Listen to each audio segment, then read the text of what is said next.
जिंदगी के अंदर अक्सर एक क्षण आता है जहां हम कहते हैं हम बहुत अकेले हो गए, बहुत उदास हो गए, हमें कुछ भी अच्छा नहीं लग रहा, किसी भी चीज में अंदर मन नहीं लग रहा। ऐसे क्षण जिंदगी में अक्सर आते रहते हैं। अब ये क्षण क्यों आई? अगर हम इसका एनालिसिस करते हैं तो पाते हैं कि कुछ एक चीजें जो हम चाहते थे वो हमारे हिसाब से नहीं हुई। ये अपने आप में बहुत जरूरी था। अब आप किसी को बहुत ज्यादा प्यार करते हैं और पता लगता है कि वो तो प्यार करता ही नहीं था, वो तो किसी और को प्यार करता है और आपको सिर्फ एक मान सम्मान दिखाने के लिए या आपको खुश करने के लिए या कुछ उसका अपना काम निकलवाने के लिए, कोई भी रीजन हो सकता है, वो आपको प्यार करता था, दिखाता था। जैसे ही आपके सामने ये पर्दे खुलते हैं, क्या होता है? हम एकदम झटके में आ जाते हैं, सदमे में आ जाते हैं।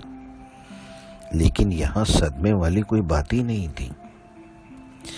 आपने अगर क्या प्यार किया तो क्या वो लेन देन के भाव से किया?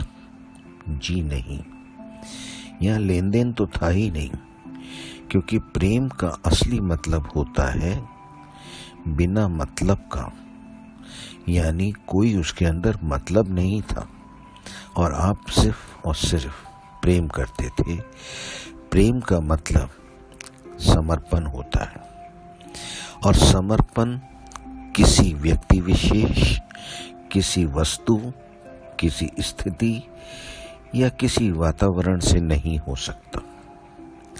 समर्पण होता है सिर्फ और सिर्फ ऊर्जाओं से, शक्ति से, जो हमें संचालित करती है।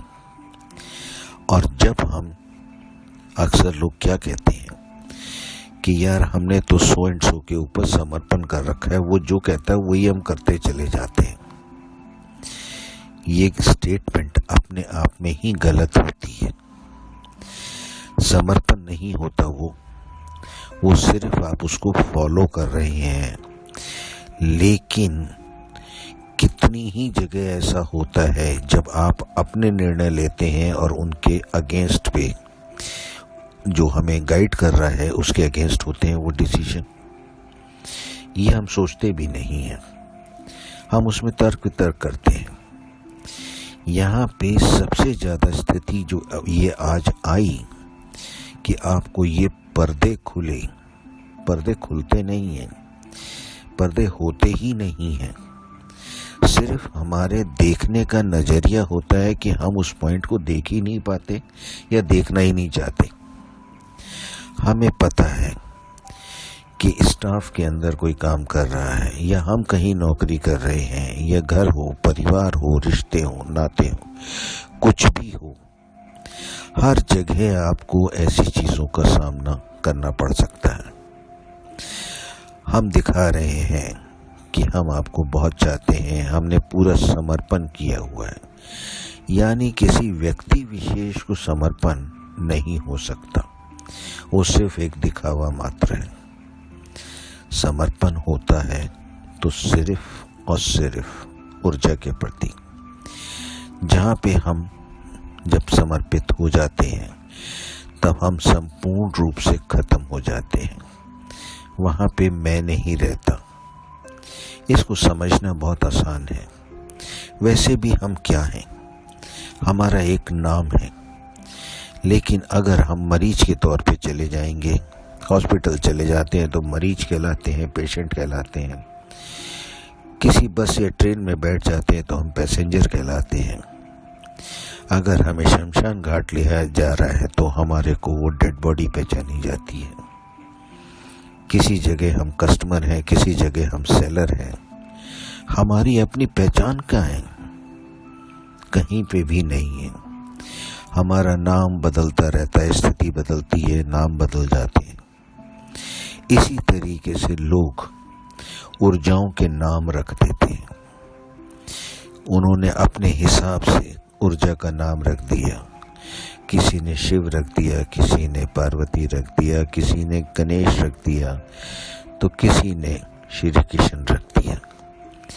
है तो सब ऊर्जा, चाहे गुरु नानक कहें, चाहे अल्लाह कहें, चाहे जीसस क्राइस्ट कहें, ये सारे सिर्फ और सिर्फ ऊर्जा है। और ऊर्जा का ही डिफरेंट नाम, जैसे हमने अपने नाम रखे हैं, कहीं कस्टमर हैं तो कहीं हम सेलर हैं, कहीं हम पेशेंट हैं तो कहीं हम पैसेंजर हैं, इसी तरीके से वो नाम अलग है। अब यहाँ पे जब हमारे को ये समझ में आ गई कि हमारी अपनी तो कोई पहचान है ही नहीं, कहीं पे भी नहीं है, तो जब हमारी अपनी पहचान ही नहीं है तो क्या कहेंगे? हम अपने आप को पूरी तरीके से समर्पित कर दें ऊर्जा में, और जिस वक्त हम सिर्फ ये मान लें कि जो हो रहा है वो तो अपने आप से ऊर्जा कर रही है, तो हमारे लिए अच्छे बुरे का आभास वो खत्म हो जाएगा। हमारे लिए कोई अच्छा नहीं है, कुछ बुरा नहीं है।